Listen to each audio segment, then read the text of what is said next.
At Purdue, there are a bunch of career fairs as one. Career fairs are difficult. It's not the easiest, and you've got to really keep your chin up and just keep going to from one company to the next and try to do as much research about the companies before you get there. You don't spend too much time waiting in a line for a company that you aren't really interested in. So yeah, the career fairs won't really help. Having said that, 4 of my classmates still did get a job from the career fair. So it has its pros and cons. But for most people, it was just disappointing. What helps at a career fair at Purdue for data analytics is that you can connect with industry people. So you can look at it as just a way of being able to make that elevator pitch and network with people. So look at career fairs from that perspective. But however, having said this, they didn't manage to do this for our batch, but there are definitely talks going on about setting up an analytics-based career fair sometime in March or April for this coming batch, because I think the batch size is about 75, 80 odd students. So they have the numbers. And so yeah, there are definitely talks about setting up a analytics fair. So hopefully that does materialize.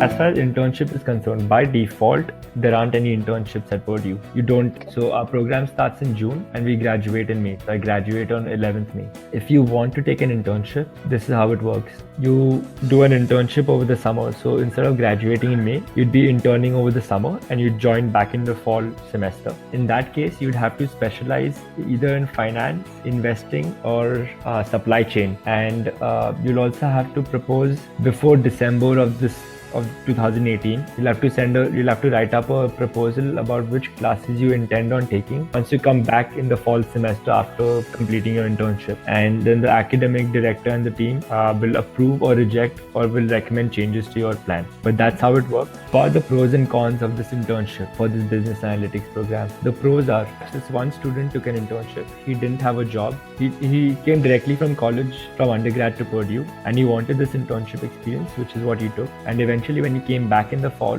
he got a lot of attention from recruiters because he took his internship, and eventually he graduated in December 2017 with 4 job offers, and really good ones. And he genuinely believes his internship experience opened doors for these conversations and gave him the experience he needed. So this is the pro. The con is that it's expensive because you're paying your $46,000, which is the tuition fee for the year. And on top of that, you're paying for additional courses that you take. So that is another $6,000-7,000 odd dollars that you're spending. So I'm just going to talk about how do you prepare for jobs or internships. It doesn't matter. First thing is, make sure your LinkedIn profile is ready to go. You updated whatever you need to update, because people do look at that. Start applying to jobs as early as you can.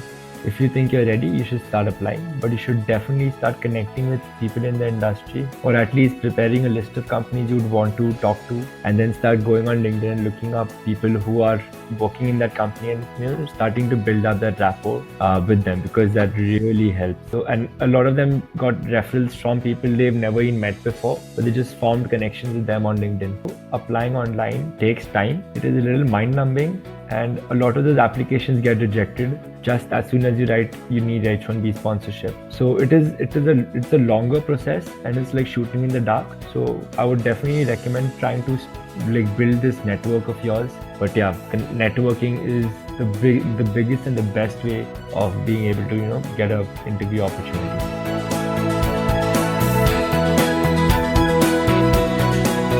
We didn't have it in our program. I can't talk about my business analytics program, but with the MBA program, that happens a lot. That is what most companies will do. That if they get you for an internship, their intention is to convert that into a full-time job, right? So that's what a lot of companies intend on doing. Which is why also getting an internship might not be as easy. When companies take up interns, their intention is to convert them into full-time roles. So you're definitely being evaluated to check if would you be a good fit for this company and for the role.